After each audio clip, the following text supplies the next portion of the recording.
Yo, what's going on, guys? Crispy Flakes here. So over the course of the weekend, there was a report by Mark Stein stating that the Chicago Bulls have reached out to Utah Jazz with an official trade proposal to acquire Jordan Clarkson for the upcoming NBA season. So up to this point in making this video, we do not know what the official trade proposal is, but I will say with Lonzo Ball just being announced that he's going to be reevaluated again in 4 to 6 weeks with his left knee surgery, it's definitely a smart idea because Lonzo is so important to the Bulls. I think when he went down with injury and was out a lot of last season, the Bulls definitely missed him. You know, his playmaking, his defense, his rebounding, his ability to knock down a three-point shot.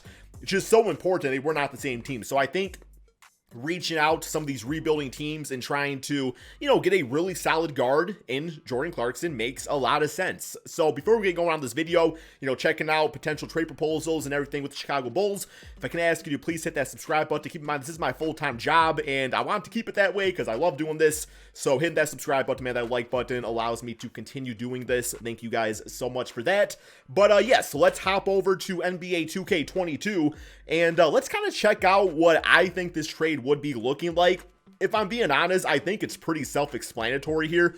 Let's go ahead and hit up the trade proposal. So yes, it would be Jordan Clarkson, coming from the Utah Jazz. Let's just kind of check out his stats real quick here. I know we've talked about Jordan Clarkson a lot on this channel because he is kind of like one of the more like Covade type of pieces available right now. But age 30, 78 overall here in NBA 2K, one of the greatest six men, of the most recent memory, I would say. I don't know if you would say all time, right? Like at some point you're just a six man. That's great, but is he one of the greatest six men of all time? You guys let me know in the comment section below. I don't know if I mean, he has some pretty good numbers over the years, but last season for the Jazz, 16 points, 4 rebounds, 3 assists per game. And to be quite honest, like his numbers last season probably were like some of his worst in recent memory, kind of looking at the comparisons right here. Yeah, he probably had like his worst season, but still had 27 minutes per game. So he's a vet, he knows how to get things done. So I think he would be a great addition over to the Chicago Bulls. But who exactly would he be traded up for? Okay, so this is going to be like a little ironically funny.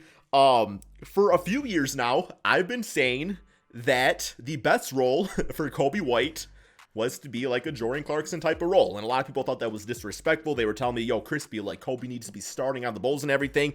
And while I think he's a very talented player, I just never saw him as a full-time starter. I saw him as a microwave, Vinnie Johnson type player off the bench, man. So, man, I'm going old school, that reference right there. But yeah, so Kobe White is the player that I think would be traded for it. I think he gets to go to a Utah Jazz team where he would get a lot of minutes. He's 6'4", so I mean he could play in the backcourt completely fine in Colin Sexton. And, his height would be kind of nicer utilized over there. I think essentially he would go to the Jazz and become the same type of player that Jordan Clarkson was. I don't know if he would even start on the team or anything like that, but he would definitely be a nice scoring six-man for that team going forward. And let's keep in mind, too, with the talent in the NBA these days, being a sixth man or a seventh man, like, you can make a championship impact difference on a team.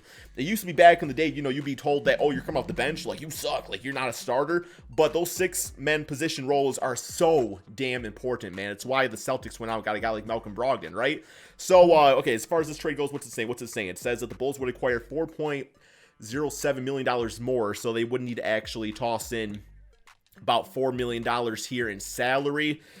Ooh, that could actually... Oh, wait, here we go. Wrong team. Not DeMar DeRozan. I do that every time, man. Every time I click on the best player. So, about $4 million. That could actually make it a little bit more difficult. What do we got going on here, man? We got, Derrick Jones Jr. Are you really looking to do that? I guess if you got Javonte Green playing power forward. And I know what, Dallin Terry, that was their rookie, right? That they just got? Yeah, pick number 18. So, you're probably not looking to give up him quite yet. All right, just for the sake of doing things... Derrick Jones, is that enough? Okay, now we got to take on somebody back here in this case. All right, we'll take back the smallest contract you have, please. Damn it, man. Okay. We got to make this work. $1.91 million. Give me 1 second, guys. I got to make this work. Okay, this is the only trade I could find to make work financially. Keep in mind, in real life, I'm sure there's different like loopholes in the actual NBA system to make these type of trades work, whether it be trade exceptions or I don't know, man, whatever it may be, right? So we're doing Kobe White, Derrick Jones, Dallin Terry. Not saying this guy would get traded in real life, but he's not gonna have an impact in this type of video anyway, so I didn't think that was that big a deal. And we got Jordan Clarkson, Saban Lee, and Stanley Johnson going over to the Chicago Bulls. Let's go ahead and put this trade through. There we go. The Jazz have agreed to the offers. So all of a sudden now, with Lonzo being out for maybe it could be a few months, I don't really know how long he's going to be out for, man, if I'm being honest. But now you're in a situation where, yeah, I would say your starting five. Would you go with Ayo Donsumu as the starting point guard? You guys think that Caruso gets the start? Me personally speaking, I think Caruso gets the start, and then Ayo with Jordan Clarkson off the bench is a really nice, bit of a second unit. You got Javonte Green, and we should probably give some minutes here. Do we give some to Tony Bradley? Yeah, probably. No, we got Andre Drummond for the backup center. That's completely fine. So, yeah, let's get this team looking pretty good though, man. So here we go. We will get Caruso at a solid 20, about 24 a game. Let's get Clarkson playing a bit more. I do think he should be the sixth man of the team. So we'll get him at like 27 a game.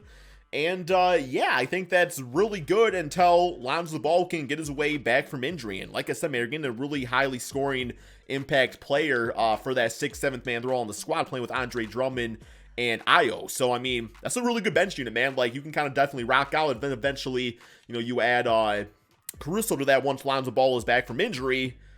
Saying you want to watch out for the Chicago Bulls next season. So, yes, let's go ahead and simulate up to the point of Lonzo Ball getting back from injury, and we'll kind of see what this Bulls team is looking like record-wise, stat-wise, and seeing if Clarkson is even a solid fit. Okay, we are like midway through November here, and Lonzo Ball is officially ready to go from his injury. So let's go ahead and get this lineup looking good. Currently 10-5. So, I mean, the team definitely did succeed with him being out to start off the NBA season. Real quick here, let's go to the player stats. Just kind of see how everybody is doing so far, though. So, yes, we have DeMar absolutely, carrying the MVP season yet again. 34 points, 5 rebounds, 4 assists. Zach LaVine at 30 points per game. You got Clarkson off the bench at 13, 3, and 2. Let's compare that to maybe how Kobe White's doing over on the Utah Jazz. And overall, he's started 2 games, played 16, averaging 11 points, 3 rebounds, 4 assists. I mean, if you're a Bulls fan, you know what Kobe White brings to a team and everything. So, I would say those numbers are fine enough over for the Utah Jazz. But, okay, now the difficult part is making sure that all the appropriate players are getting good minutes and everything. So, Lonzo is going to start at point guard. Bench unit Drummond, Ayo, Clarkson. Clarkson can also play some small forward, by the way.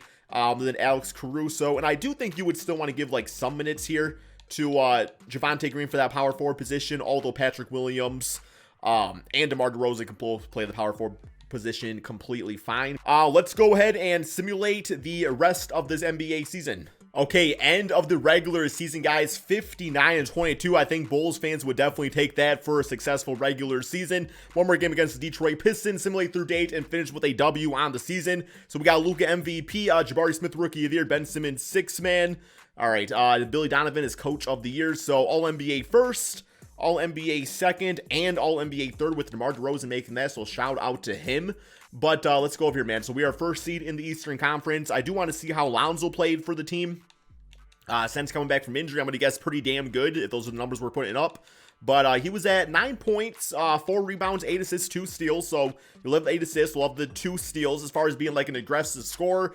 When you have 2 guys, averaging nearly 30 points per game, one actually averaging 30 points per game, and then 28 for Zach LaVine, I would say you don't really need to force too many shots. And especially if you're coming back from a serious injury, like, play to your strengths and everything. And scoring has never been Lonzo's like absolute strength on the basketball court. Something he can do, just the playmaking and the defense is really how we can make a huge difference on this team. So, what do we got over for Clarkson? Where are we at, man? I'm blind. He averaged 13 points, 2 rebounds, and 2 assists per game off the bench. All right, let's get to these playoffs, though, and see how this team can actually do. So, first round, we got the 8th seed Cleveland Cavaliers. Bro, if you got to deal with Darius Garland, Donovan Mitchell, Isaac Okoro, Evan Mobley, and Jarrett Allen in the first round of the playoffs, and you're the first seed, like, that ain't fair, man. Although, that happened with Kevin Durant on the Celtics, or playing against Celtics, they got swept, so, yeah.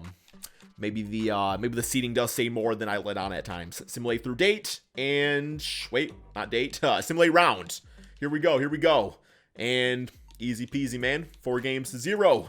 Closeout game, we got 28 for Zach LaVine. Lonzo dropping the 13, 8, and 7. Next up, we got the Philadelphia 76ers. Simulate round here, and, ooh. All right, well, they got us in the second round of the playoffs.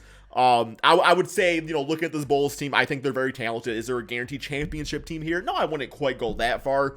They very well could lose in the second round of the playoffs, or maybe they get farther. Who really knows, man? But LaVine shot 7 for 22. That is not acceptable. Not acceptable whatsoever, but it's what happened. But no, just the point of this video was just kind of talk about exactly, like, the Bulls situation right now and why a guy like maybe a Jordan Clarkson can have a huge impact, especially early on in the season when you have a very important piece like Lonzo missing. Hopefully you guys all enjoyed this video. Be sure to drop that like, subscribe to the channel, give me your thoughts up with the Chicago Bulls in the comment section below, and peace out, my friends.